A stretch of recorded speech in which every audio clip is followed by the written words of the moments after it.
A woman of the wall activist, the founder of a queer yeshiva and the Orthodox leader of New York's Stanton Street Shul are among the 10 sexiest rabbis of 2013 named by the website Jewrotica. We wanted to go find out who those winners are and why they were chosen for this inaugural list. So we wanted to get the gist of this list from the source, 28-year-old New Jersey native Oppenheimer, who serves as editor-in-chief of this very Jewish website, Jewrotica. As humans, we love lists. So whether it's People magazine or New York Times or Forbes, everyone wants to see who makes a list, and that draws our attention. The qualifications for Sexiest Rabbi, they broke down into 3 categories, which were the smarts, getting some action, and badass factor. And so the smarts, intellect, getting some action, social justice, what's the rabbi actually doing? And then badass factor was that component that lets the rabbi just kind of be who they are, live life on their own terms. American-born, Israeli-raised Aviad Bodner is a lawyer by day and a rabbi by night. Admits he didn't quite know how to react when he got the call from Jewrotica. I was actually on my way back from Cambodia. I got a phone call from my girlfriend. She said, "Oh my God, you gotta see what's going on. You gotta see what just happened."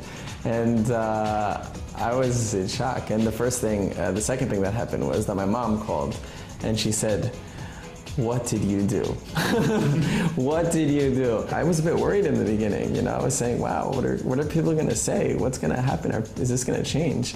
But no, people were actually supportive. They thought it was a nice thing. And I think it can be a nice thing if it's not taken to, if it's taken to a cute place where you really see it as being Jewish and also being involved is something attractive.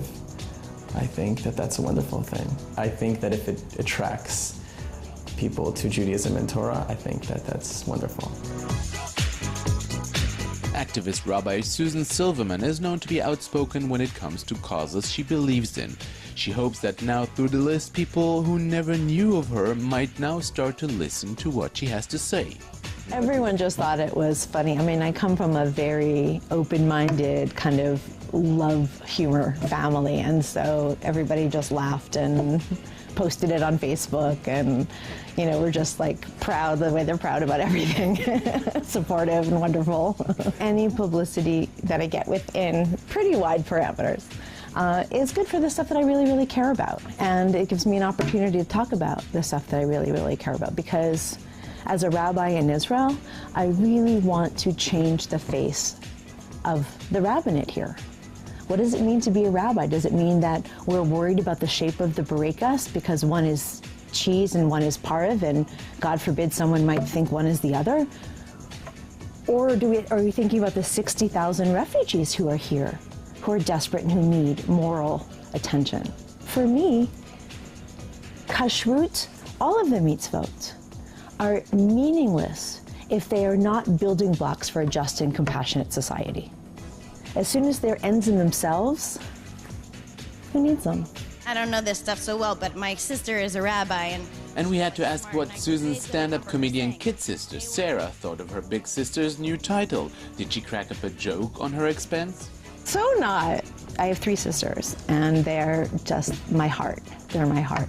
And they just don't, like, I mean, they could think it's funny, but they're not gonna, they're like, you know, my rockin' sister.